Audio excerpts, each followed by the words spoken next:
Hello and welcome to Retro Circuits. Today we're going to see how to make a cheap budget electronic lamp, how to get started in electronics spending as little as possible but still having something functional. Let's get into it. The first thing that we need is a multimeter. We don't need to go to a very expensive one, a cheap one, but don't go too cheap. For example, look at this one. Not only it got broken very quickly, but also it's for safety reasons. If you connect this thing to the mains, you can get a very bad shock. You can die from this because they are not protected inside properly. They have very bad electronics inside, bad components. The fuse is probably a glass one and explodes and catch on fire. So really, I really suggest to get something a little bit better, and also don't use never a cheap one on the mains. It's something like small voltages is fine, but also this one, because it's cheap, you can see that the voltages, you have to select them. So for example, here we have you have to select the ranges of voltages, the ranges for resistors and so forth. You don't want that. You want something which is called auto range. So this is just crap. You want something like this. This is an X-Tech. It's not a bad brand. It's not one of the best, but inside it's safer. And it has a ceramic fuse as far as I know, and also it has auto range, which is important, meaning that when you want to measure, for example, voltage here, so let's say continuous, you select it here, and then you take your measurement, and it will automatically pick up the right range. You don't have to do that manually. That's very, very convenient. This is around 46 pounds, and I really recommend to get something similar to this. You can get something even cheaper, around 15, 16, 20, let's say, and look at the reviews if they're good, if you can find some reviews online about their internal electronics. But anyway, around that range is fine. So as long as you don't try to measure the mains or high voltages, then you should be okay even with a cheap one like 15, between 15 or 20 should be fine. But remember, get an auto range. Really, don't get something that you have to select the voltages. Get an auto range one. The next thing that you need is a soldering iron, and there are many around. And for example, this one is very cheap. You can even select the temperature. I don't know if that actually works, but I mean, it does the job. It heats up and does the job. Then you also need this to clean the tip. You will need the tin also. I suggest to get one that is lead free because it's healthier for you. I mean, if you're planning to use it a lot, and there are different diameters for this, so you should get something a little bit thick, like this one is I think this is 1 millimeter half. Then then you get this one, which is thinner. I think this is 0.8 millimeters. This is even thinner. I think this is 0.4, and there are many of these around. Also, you will need the soldering wire. Basically, it absorbs the tin, where when you put the tip of the soldering iron, it will basically suck like a sponge the melted tin into it, so it will help you to clean up a contact from there. And also, you will need this holder, something like this, so when you're using it, you just put it here and it stays there. These ones come with a little sponge, so you put some water in there so you can clean it up there. Also, you can get a flux soldering paste, which basically helps you to melt the tin. Also, by the way, also you need this one. This is basically, it sucks, creates vacuum here, see? And when it's melted, you put it there and next to the tip of the soldering iron, and boom, it takes the tin away. And then you have to open these and clean it up. But you can buy all these separated, but actually, to be honest, I recommend to get something like this one I'm showing now. It's a kit where, and there are many of these for different prices. This is around 20 pounds, so it's very cheap. You have everything. You have the soldering iron, you have a little bag to put all these things together, the holder, the tin, and it even has some tweezers, and I mean, it has a lot of things. And so you can see this is very cheap, so you can get something like this. If you want to do something a little bit more professional, also safer, then you can buy basically a soldering station. I will show you later, but for now this is perfect. It does the job. Also, you will need a power supply. You can get something like this one, which they already have a switch with the different voltages that you might need. They are very cheap. They are around £12, 15, something like that, even 10.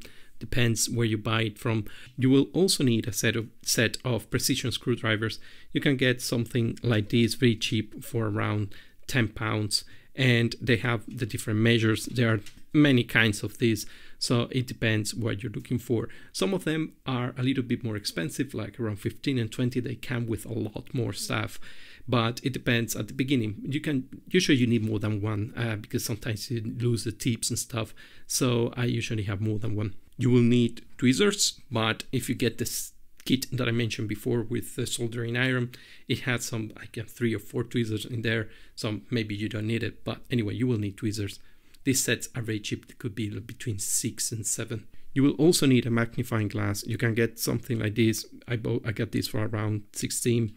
The cool thing about this is that you can put it at the height that you want, and there is also an LED and to illuminate, and it's pretty good, especially if you take it around, and it keeps the position that you want.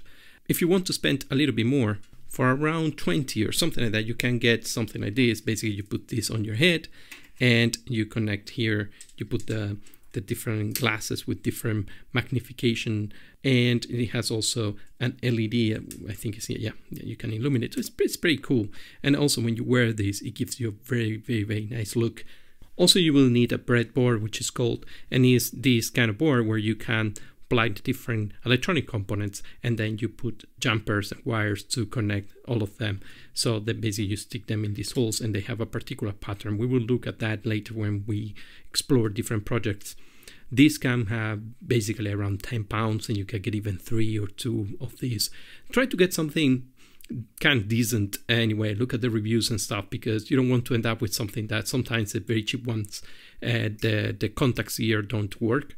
So you end up having the issue that, yeah, I mean, you think that you did something wrong in your circuit, and actually it's not the circuit, it's actually the breadboard, which is very bad. Also, you will need wires, and basically to connect things with. And here you can buy something like this, which are these jumpers, and you have different kinds, ones that you can connect from one extreme and the other. The other ones are like these ones that you can plug directly into the breadboard or connect to a jumper basically. And also you will need this a little bit more rigid kind of cable, because this one is pretty cool because you can cut it at the size, at the basically the length that you want. And if you're doing, for example, if you have the breadboard and you have many components around, if you have a very long wire like this and you put many of them, it will become a mess. It will be very difficult to see actually where things go. So in that case, you can get something like this one, and then you cut exactly the length that you want, and you put it there, and it will look way nicer, and actually will allow you to see the path of where the circuit and things are connected to each other. You can get these jumpers for around £6 or £7. These rigid but flexible ones, you can also get them already created in different sizes, so that usually will fit almost every kind of environment for like £5 or something. Or you can buy something a little bit more expensive. There are other ones that are about 15 or 10 if they come in larger amounts, but probably you go to the cheap one. I mean, at the beginning you're not gonna probably do a lot of connections. Also, you can get these more like soft, flexible ones, which if you are especially not for the breadboard, but if you are building something and then you want to wire different elements of that particular project, then this is much easier to work with, because it can bend easily and go around in the projects that you're working with. You also will need a cut side cutter. Basically, this is very, very useful. I would suggest to get 2 of them, so you use one for cutting everything and the other one for particular scenarios where you want it a very clean cut, because they could get damaged. Depends, of course, the quality that you buy. Get also a set of pliers. They are not really that important, but I would suggest to get some of them, that you can find them for 15 or something around that. They will be useful also as a tool to have anyway, not just for electronic projects. Also, get a set of crocodile clips like this one. that they're already made, and so you can just connect things from one point to another. Also, you can buy them individually. So for example, this set here, it could be around 7 or something, but if you buy them individually, it could be around 5 or 4, depending where you buy them, and then it will be a good exercise for start learning how to use the soldering iron, because you will have the flexible cable I taught before, and then you put that inside and learn how to make one for yourself. And finally, get a wire stripper like this one. I really love this one. You put the cable here, and you measure basically the thickness of it, and then you bluff, and it cuts and takes out the insulation and leaves you the cable. And you can also cut from here, but there are many kinds. This is just, this is was a bit expensive. This was about 30 pounds, but you can get something way cheaper for less, for around 10 or 15, something like that. But this is very useful. If you don't want to spend that, well, you can also try with this. It's possible. You just take the insulator, just a little bit of patience and care, and boom, you can take out the insulation and leave just the cable free. So it's also a good practice to have in case you don't have that in hand. You can train yourself and learn how to do that. And now we have to talk about components. This really depends on what you're planning to do, because if nearby your home you have an electronics components electronics shop or something, then I would suggest really to go there and get what you need, and so you don't have to spend more. It might be a little bit more expensive, but at least you get what you need. And in the long term, maybe you can also, talk to the staff. They can advise you for the things that you need to get, and you can see the components by yourself there, so it's easier. But if you don't have one around you, and then you have to buy them online, well, a good thing to have is that they are pretty cheap. So for example, you can get a bunch of resistors, get different ranges. I have a lot of them that you can get from AliExpress, Amazon, Wish. You can get a lot of them, and don't worry much about, the value. You can use a multimeter to confirm that actually the value that they have actually matches what they are saying, basically. So yeah, get a bunch of these. Get a set of electrolytic capacitors, ceramic capacitors, diodes, a set of transistors, some LEDs. They're always useful. You can also get this kind of voltage regulator, which are basically you put here the input voltage and you have the output voltage, and with a screwdriver you move this little screw here and adjust the voltage as you want. So for example, let's say you have here 12 volts in and you want 5, so you connect this to the multimeter. The 12 volts get here, these are connected to the multimeter. You measure, and then you move here the screw until you get to the value that you want. These are very cheap and very handy, especially if you're connecting different things that use different voltages. And that's it. Basically, you can do basically almost anything with that I show you just now. But now let's talk about if you want to do a little bit more. If you want to spend a little bit more and you are more interested in other things, well, I'm going to show you now some things that are not essential, but if you can have them, it's not going to hurt. You can get also a digital microscope like this one. This was very cheap. I'm not that super happy with it, but it does the job. I'm planning to get a new one. So basically, you can also connect to the computer or to an SD card, and you can see the magnification is pretty tough. And you can use this to check, for example, if you are soldering something very small, like here, then you can see if the connection is done properly, and just to have fun as well.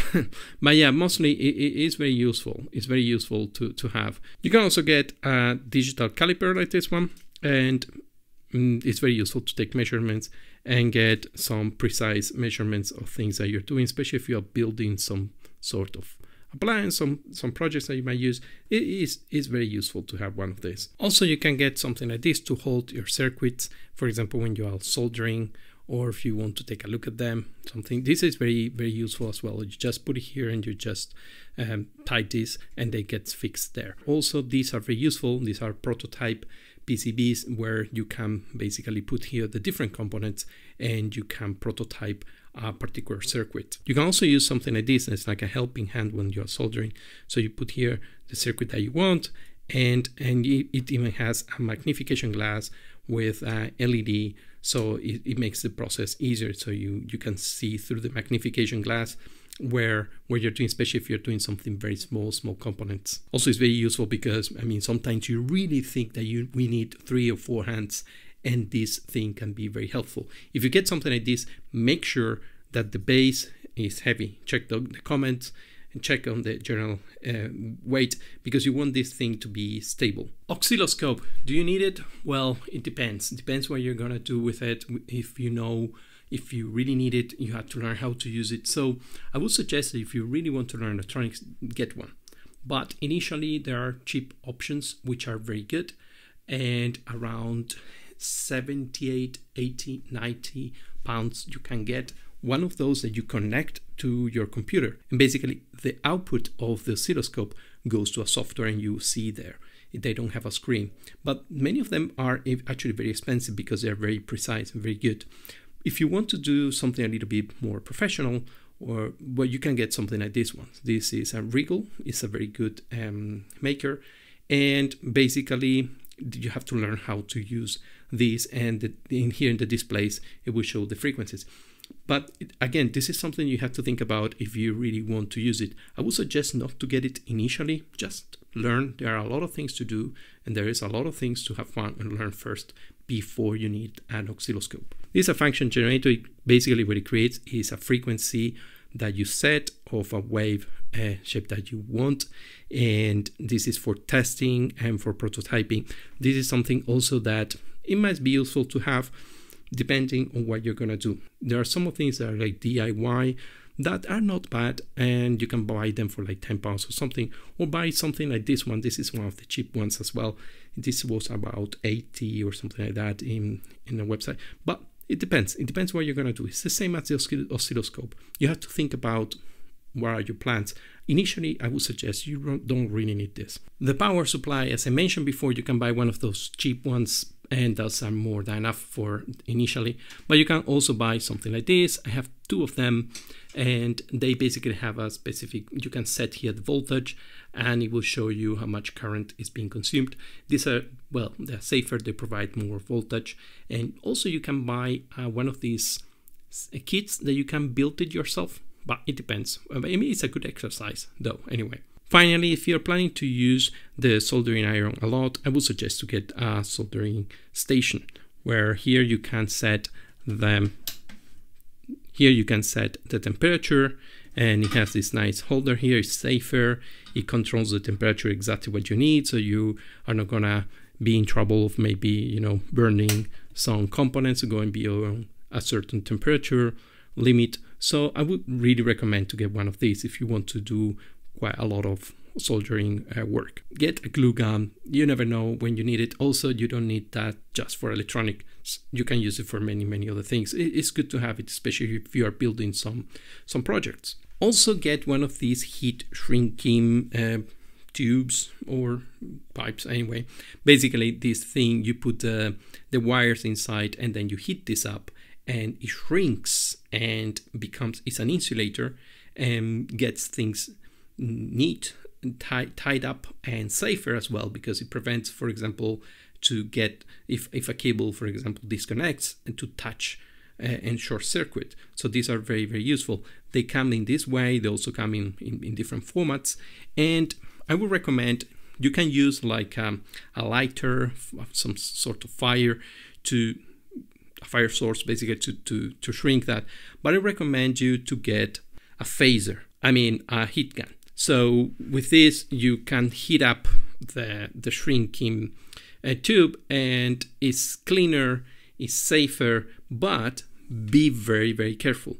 This thing can really hurt you. The same as the soldering iron, but I would say that actually this is even more dangerous than the soldering iron, because the soldering iron, you see where the tip is with your eyes. You are keeping an eye all the time where the tip is, and you know that the tip is very hot. So, and also the area is small. If you burn yourself with a soldering iron, it's a very small surface of your skin that gets burned. But with this thing, you have to be really careful, because here you don't see really where the heat is. You know it's getting out from here, but the radius, the surface that this thing covers is bigger. so you can hurt yourself, or also you can make something catch fire, because it's air, hot air at very high temperatures. It can be 600 degrees, 700 degrees. It's super strong, so you can melt things, you can break something, you can make something catch fire. I mean, you have to be careful about that. Check about the different makers also to get something that is safe to use. They might be a little bit expensive, but I would suggest to get something good. And also I would suggest to get a fire extinguisher. It doesn't fit in here in the camera, but basically if you get one, get a CO2. The reason for this is that if there are two, one dust one and CO2. So dust ones are mostly used, for example, let's say that you're frying something and you need to basically fight a fire that is coming from boiling oil or something like that. Well, in that case, the dust will really help. But if you have an electric appliance, something working with electricity, and then you don't want to just dump into it a lot of dust that will also damage completely the circuit, and you have to clean up the whole thing. For that case, the CO2 is much better, it's easier. Anyway, just take all of this what I'm saying as a recommendation. I'm not responsible for anything that happens to your home or anything that you're doing. Just check websites, check with your firefighter or something, some proper recommendation what you need. What I read about is that CO2 is much better in those cases. I never ever have a problem. I'm taking a lot of precautions anyway. What I'm doing stuff here is very simple, small voltages. I never use anything like could catch on fire or anything like that. That is dangerous, but it's good to have. It's a good precaution. They are not that expensive, and I mean, it's a good thing to have in your home. So check before you buy, check about the difference between the CO2 ones and the dust-based ones. I hope you learned something new in this video and you find it useful. All the things that I talked about are listed below in this video with links to Amazon UK and Amazon US. This is a guide, approximate guide to what you need to create a cheap electronic lab.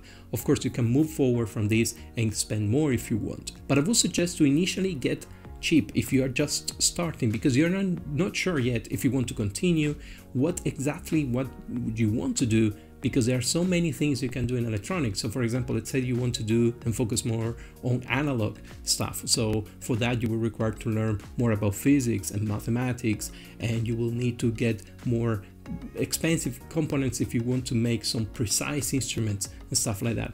Or you want to do digital electronics, which is in that sense could be maybe cheaper, but still you need to understand what you want to do and what kind of components you need to buy, what kind of machines you need to buy. Initially I would get something cheap. I would get something that gets me to directly what I need without spending too much, until the knowledge of what you need is bigger, until you know basically better what you want and what you need. What I'm giving you here is something very simple just to start. Maybe you will think later to start a career on this, or maybe you want to keep it as a hobby. But even if that's a hobby, it can be very complex, and you can do very cool stuff that will need in the future very advanced pieces of the hardware. I hope you learned something with this video, and remember to keep safety first. This is the most important priority. Even if the voltages we are using here might be safe and low, still remember that a soldering iron can hurt you, can burn you. A heat gun can make things catch fire, or a multimeter, if it's very cheap and you're measuring by mistake a main or something, can explode or electrocute you, and you might die with high voltages. So be careful. Make your research first. This is a guidance. I'm not responsible for what you're going to build or what you're going to do with this, but remember to keep safety first. If you enjoyed this video, please give me a thumbs up and subscribe. If you want to support this channel, please, you can do that through Patreon. A small contribution will mean a lot to me and will allow me to make more of these videos. Thank you for watching, and see you next time.